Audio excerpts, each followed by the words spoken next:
Helmet on, heart is lighter, twist that grip. I'm the HyperBiker, HyperBiker. Flat out, fast and higher, hit that road and light it up. Live with HyperBiker. Whoa, is that traffic? That's traffic. Oh, everybody just loves traffic. Look at that. Oh, you can just feel the wind blow between your balls. Oh my gosh, green grass, clouds, there's leaves on the trees. What the heck is going on? This is a time capsule in a video. Guys, we're going back in time. This is last summer, early last summer, where I still had Vicky the Virago. This was an absolute beast of a bike. Sure, it may have not had all the new bells and whistles you find on the common modern day cruiser, but it was still a fantastic way to introduce someone like myself into the cruiser realm of motorcycle riding. This vehicle was a really fun time. It had just the right amount of power. It felt really rowdy when you opened up the throttle. It was fairly easy to work on, although it was a Yamaha after all, which meant their ignition systems were a little bit more entertaining, to say the least. But hey, I still gained a wonderful amount of experience riding this Virago. So, speaking of the Virago, you're probably wondering how I even got this bike and why I just showed up on the channel with a Virago randomly before the ZX14. And we're going to talk about that today. Can we just take a brief moment to appreciate how wonderful it must feel to cruise through downtown core filled with life on a pretty cool, nostalgic looking machine like the Virago? Honestly, such a mesmerizing sensation to just cruise with one of these things in the middle of a city. Bye bye, Virago. And there we have it, my final words to Vicky. What a wonderful machine. I know I keep going on about how awesome this thing was, but let's talk about what happened in between. So for those of you who have been following the channel closely, you'll know that I had a Ninja 650R that I was doing some motovlogs with and showing off the performance index of that bike and what it was capable of. And I had a wonderful time with that bike. And shout out to my brother, he was the one that gave me a sweet deal on his that he had, and he gave it to me. And honestly, one of the coolest ways to transition into a bigger bike, especially for someone who was still new to riding and had been stuck with a Ninja 250R because, you know, school be expensive, textbooks suck, but you get the idea. It was a wonderful opportunity for me. I did not want to pass on it, so awesome opportunity to learn more on a bigger bike, right? And it just happened to be around that time that I picked up a new set of wheels, which was my 2005 Infiniti G35 rev-up sedan, and it was a very unique vehicle itself, and it had a lot of capabilities. All important ingredients when building a cool custom car, guys. Keep that in mind. Keep that in mind. It is heckin' windy. So I brought together some solid people and built up a team of wonderful, dedicated, and wholehearted people and ended up building this car from the ground up to make it something so unique and transpire into a new chapter and fulfillment of car ownership with the G35 and potentially present it as a star on the channel for my YouTube, which did not go as planned, but I did this in loving memory of some wonderful, wholesome, and amazing people who are no longer with us, unfortunately, but RIP to the real ones, and I still hold them so close to my heart. Big shout out to Rough Ray Motorsports family. We keep losing a lot of real ones these days, and I think that's a big reason why I've been MIA from the channel, but we're not going to go into that. We're going to try to live in the present here, right? Because that's the best we can do. So needless to say, I had a really cool car put together with some wonderful people, and shout out to them. I don't even know if they're watching this video right now, but I hope they're all doing well and wish the best for them. But it was really cool to share that experience with them, and it was a really solid experience. So the G35 was being custom built and whatnot, had all the bells and whistles in it, guys. It was a true definition of custom machine. It had the VQ35DE rev-up in it, but it was fully built. We had all the cool things we needed to make all the power in the world. We're talking about rods, the proper bearings, the proper cams, the valves. We even had different oil pump gears. We had a different timing chain system. We had the whole fuel system redone. It was huge. It was a huge accomplishment, and I learned everything from that car. And it's not like a Honda, man. It was an Infiniti. It was very complex. So I was very proud of myself and my friends at the time that we did such a stellar job. But unfortunately, what we saw was going to be great potential ended up being kind of catastrophic. And more traffic.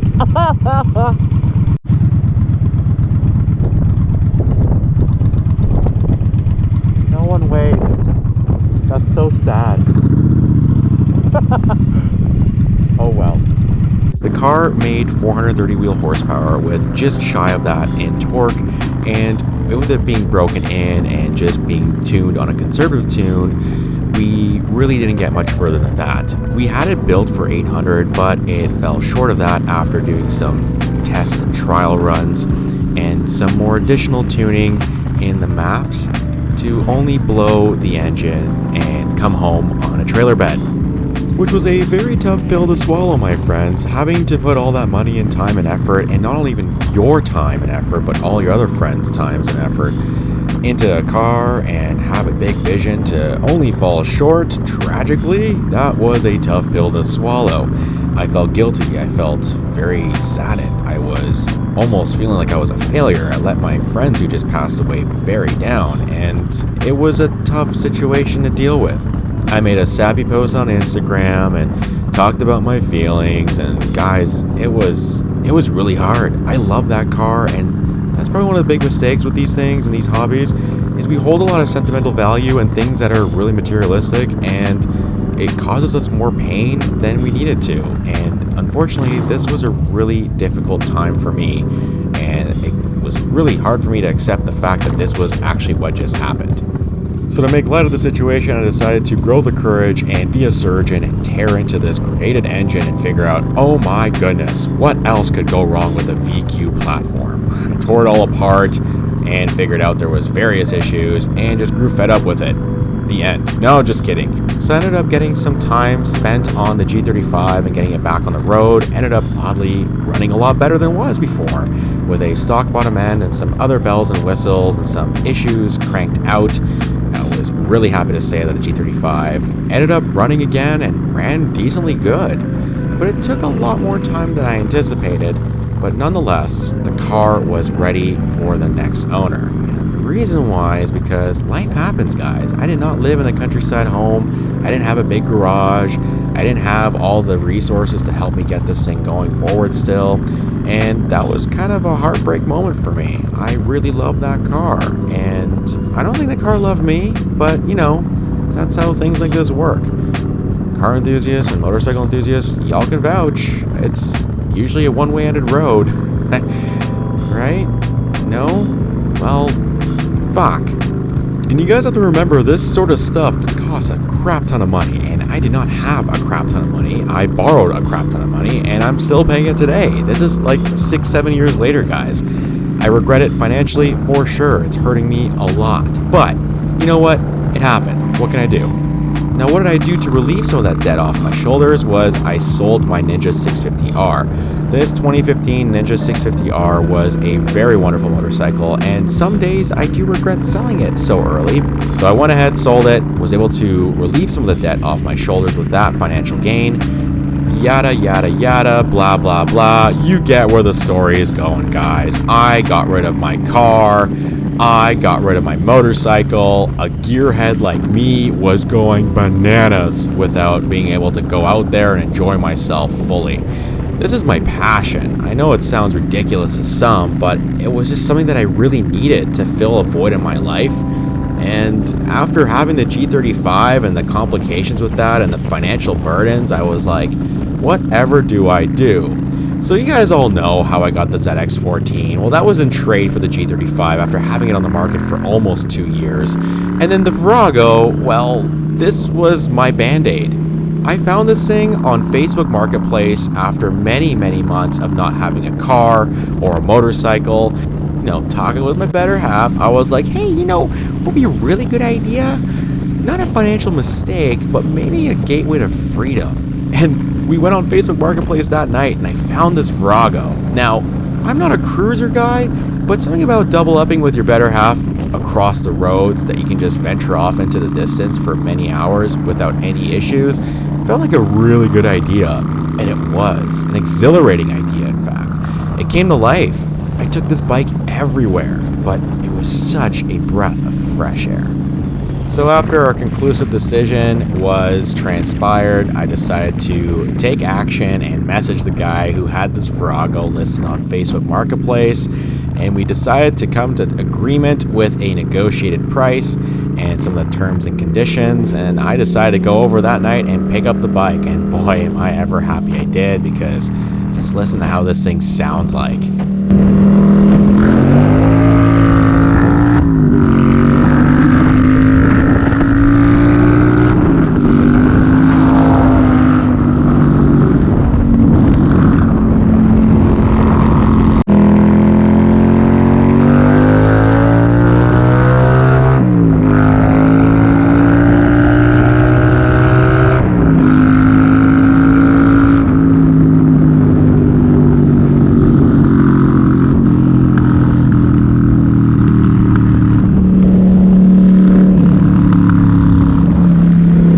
Yes, everybody, shut up. I know the clutch slipped a little bit. Like, this bike has got over 100K on it, and this thing was sold to me for dirt cheap. Didn't need anything to get its safety to certified on the road. It was exhilarating. We took this bike everywhere. And despite the issues it had, it still ran like a charm. I loved the way it sounded. I loved the way it felt. It was so spirited when you open up the throttle. So comfortable. Mesmerizing. And I can't even believe I'm saying this, but this was one of the coolest bikes I've owned to date, which says a lot because, you know, I love my sport bikes, I love my sport touring bikes, I love all the other types of motorcycles, but cruise was one of those things I just never thought myself getting into, and when I did, it was a really exhilarating experience. It was so nice to just take it easy, enjoy the roads, enjoy the scenery, and really be part of the road and the bike. It was a really cool place to be, especially mentally. After everything I went through, everything I endured, it was really nice. I really recommend for those who have the heart to ride sport bikes only to maybe experience a cruiser once in their lifetime. It was nice, and it gave me something that my partner and I could enjoy. We got on the bike almost every weekend and rode out 600, 700 kilometers out and did some fascinating rides and detours. You were able to really see the world through a different lens. And it was really fascinating. I got all this joy, all this time on the seat for a whopping price of $1,100. That's $1 for every cc on this motorcycle. Yep. This 1999 Yamaha Virago XV1100S, because it was a special edition, was a fulfilling motorcycle experience. Would I do it again? I'm not sure, because there were some bizarre complications that had transpired over the long-term ownership of this vehicle, but again, it was all solved, and should I had known how the motorcycle's ignition system worked, I probably wouldn't have had all these issues and probably never had the complications I endured later into the years of owning and riding this motorcycle. And much like the G35 with the Virago, I opened up a can of worms because, like they say, if it ain't broke, don't fix it. And my curiosity, unfortunately, killed the cat, aka Vicky the Virago. She wasn't starting for some time. She sat in the winter, tried my best to get figured out what was going wrong with this bike. And I just couldn't figure it out and did all the most complicated crap to it to only realize that the ignition had a fuse behind the kill switch, which caused for the bike to never turn over. But this was after the fact that I bought a stator, a rectifier, a kickstand switch, all the above, a new battery, you name it. And I gotta be honest with you guys, I think I should have listened to my inner car enthusiast self that always said, don't fix it if it ain't broke, and also, don't start with the most complicated stuff when you're repairing stuff. Always start off with the smallest things. And this just went right over my head, and boy did I feel very, very embarrassed in front of my friend when he showed me what the issue was. But hey, she got running, I got her back on the road. This is me riding it after all those months of it sitting, unfortunately because of my lack of experience of getting it fixed properly. But this bike definitely was a charm, an absolute pleasure to ride. And there you have it, guys. I'm riding this bike one last time to its new owner. And it's funny because going into this, I was expecting to get a trade. I had another motorcycle lined up for me to pick up after giving him the keys to the Virago. Because, you know, it seemed like I was really interested in the idea of riding across the country, experiencing what it was to do road trips on a motorcycle. When I got a little taste of that, all thanks to the Virago, I wanted more of it, and it was an exhilarating experience, like I keep saying. But when I got to the place to pick up the other bike that was handed to me in a trade, I rejected the bike, but luckily, fella had some cash, gave me a wonderful deal, and figured, you know what, it's a few $100. I got my time out of this bike, and I guess this is probably the best way to go about it.